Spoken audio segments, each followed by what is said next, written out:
市面上这个4.0的牛奶你根本买不到，没有，而且它还是 A2 贝塔牛奶，非常好吸收。100头奶牛只有7头产这样的奶。好多人喝牛奶会乳糖不耐受，肚子胀拉肚子，那是 A1 牛奶，这个是 A2 稀缺的自然高钙。看一下蛋白质4.0的，你看有没有4.0的？这一箱12盒，你可以试一箱，从新疆发货啊！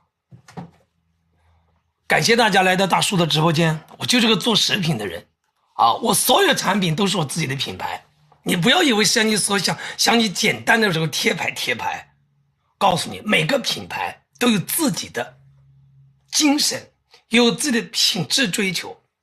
你看一下天润他们自己公司好像也没有4.0的，我有4.0的，因为我要求我的品质必须是天花板啊。